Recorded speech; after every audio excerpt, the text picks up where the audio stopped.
I mean, when I last week we had the Tucker Carlson Vladimir Putin interview, and I found that whole process fascinating. More than the interview, I found that week fascinating. Yeah. Because leading up to it, everyone said, Tucker, Russian spy, Putin's lapdog, blah, blah, blah, blah, blah.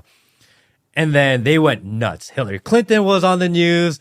They just lost their shit about Tucker potentially interviewing Vladimir Putin. And then the interview happened. And it was not as bombastic as people expected. Yeah.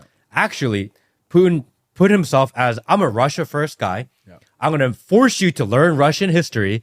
And this is how I think. And on behalf of the Russian people, I'm going to speak.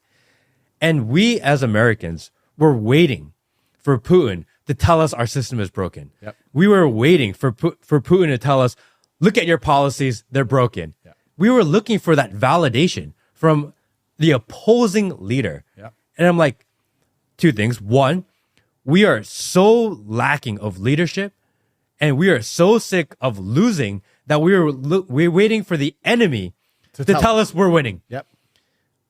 And two, there is no way Joe Biden could sit there for 2 hours and do an interview. Yeah. No, but that's the thing that's interesting because Putin is idolized by many conservatives in the West, not because they love Russia, but because he is competent and he's nationalistic. Yes. Two simple things. He's competent, he knows what he's doing, and he loves his country. Isn't it amazing that in the West you have to idolize the enemy leader for the basic tenets of competence and nationalism? As America, you should have a competent nationalistic leader and you shouldn't have any interest in Putin. But you're right. The conservatives and many people who understand how the world works was looking for Putin to tell the truth about how broken the West is. And he didn't do that. And they were very disappointed in the interview because they thought that he was interested in coming along and educating the American public on the insanity of the American system.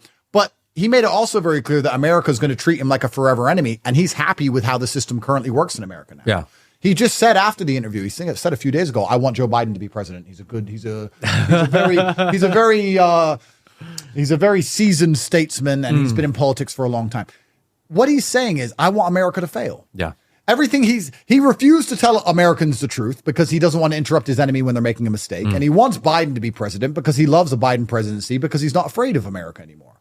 So if your enemy, and you could argue about whether America and Russia should even be enemies in the first place, but if your enemy is advocating for you to continue down the path you're going, doesn't that say a lot in regards to the path you're currently undertaking? And yeah, you're right. It's kind of crazy that Americans were sitting there looking for the leader of a foreign nation to highlight the insanity of America because there's not a single American leader who will do it. Or, you go deeper down the rabbit hole, can do it. I've always wondered, like, me as stubborn as I am, if I wanted to run for politics, would I be able to say the things I want to say? Because there's many barriers on the way, right? First things first, could I even get in? Because they know I'm a wild card. So they do everything they can to stop me getting in. They'd hit me with the MSM and there'd be some scandal and I'm a human trafficker. I go to jail. They'd investigate my money and they'd say I'm a tax evader and they'd take all my money off me and they'd take my house and they'd fuck me every way along the way so that I can't even get that seat. They'd make sure I don't. And all of the big money would be behind my opponent. My opponent would have favorable media, a tour bus, a private jet, because that's how it works. It's all about money. So there's no way I could win. But let's imagine I had huge popular support and I somehow won. And then I get into Congress or the Senate or whatever. And I sit there and I know the truth about this insanity and I try and tell the truth. What happens? You get the call or someone comes to you and says you can't say that, or they just don't turn your microphone on, or you lose your seat on the next run and you don't even get a chance. It's very interesting to me because maybe I'm optimistic. I like to believe there's some semblance of humanity left in these leaders. But every time they vote, they cuck. And I'm like, what's going on here? I'd love to try myself and find out, but I probably wouldn't like what happens. I'd probably find out like, I get it. But it's the whole system's fucking broken. It's scary. And then, like I said, because I want to be solution orientated, how do you tell people to prepare for this besides telling them to be adaptable and to a degree run away? Because that's what it is. And like I speak to many Americans and they say, you need to get some land and get a farm and learn to grow your own food. Bro, you think the feds can't raid a farm? Yeah. Are you stupid enough to think that if you get a farm and you grow strawberries, you're going to be okay? then you're an idiot. The feds can raid a farm just the same. If you think you own that farm, don't pay your property tax. They'll take it off you. You don't own anything, and they'll come get you anyway. So you have God, and you can believe in God and pray for him to save you. You have adaptability where you can run away from the biggest problems. But besides that, where's the world going? I don't have an answer. It's scary. I'm trying to work it out. Well, I think number one, an Andrew Tate for Congress would be an extremely interesting time. I think that'd be a lot of fun. Trump, VP, let's go. Let's go. I'll go to court. Look at them already taking all my money. Let's go again. Because the more I get close to politics and be around politicians and kind of see behind the veil of politics, number one, it's all narrative control. Yep. All politics is how can you control the messaging and the narrative at that moment. And the longer you can control the narrative, the higher probability that you have to win. You know what's interesting you said about narrative control? We talk about the fact that we're in a war, and we say we're in a culture war. War has always ever only been narrative control. War, the primary objective of war is to demoralize your enemy so they will accept your narrative. So in a traditional hot war, you'll turn up with tanks, they'll turn up with tanks. If you win, you're going to get the enemy. They're going to be afraid of you. They're going to be demoralized, and they will accept your narrative regarding your culture, your views, your currency, your religion, whatever it is. If two religions go to war, the objective is to destroy the enemy so they absorb your religion. They accept your religion because they're demoralized. So it's demoralization and control of the narrative. And even in hot wars, the primary objective is to get control over a certain geographical area, to control the populace so you can tell that populace what to think and force them to adhere to certain ideals. We're in a war right now. You just talked about narrative control. That's exactly what it is. They're trying to demoralize us so they can give us narratives that we're forced to accept. They're trying to control, we say about controlling a geographical area with a hot war. Okay, it's not a hot war, but they're trying to control the internet and control information because it's an information war. Alex Jones, InfoWars, he's nailed it. They're trying to control intellectual property and control property online to be able to purport certain narratives to a demoralized populace. We're in a very active war right now. Yeah. And just because there's no guns firing, well, there are, but just because you don't see guns firing, you think you're not in a war. You are the subject of a war ongoing. There are two teams fighting right now above your head. And depending on which team wins, depends on the narratives you're going to end up holding and your children are going to end up holding. So this is what's so interesting to me when we talk about masculinity and cowardice. If you understand that a war is going on, surely if you're half a man, you're going to look at the two teams and you're going to choose one and you're going to go join the team you believe in. Only a true coward would sit down and be quiet and say, let the two teams fight it out. And whichever team wins, I'll just agree with them, which is what a lot of people are doing. But surely you should sit and see that this war can't be avoided.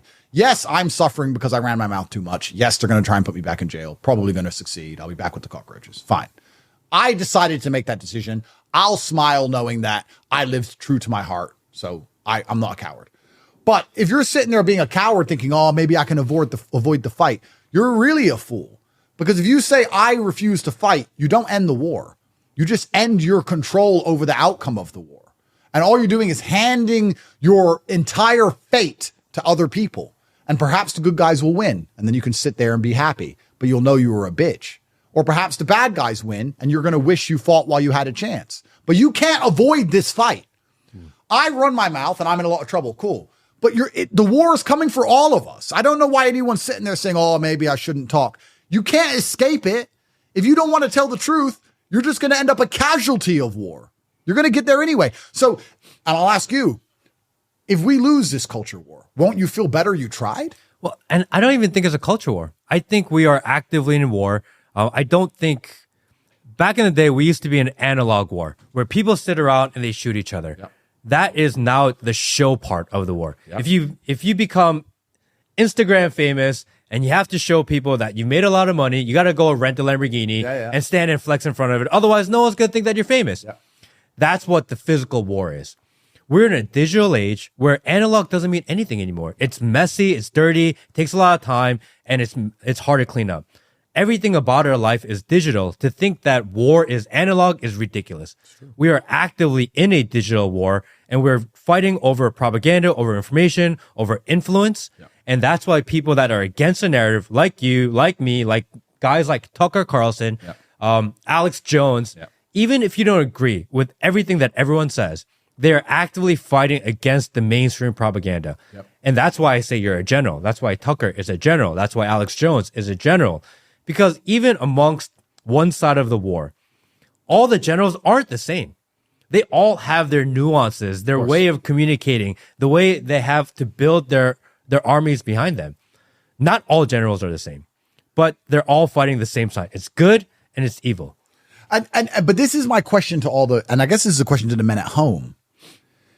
If you accept a war is ongoing and you accept that it's for the fate of your bloodline, how do you live with yourself as a man if you're not trying to make the good team win?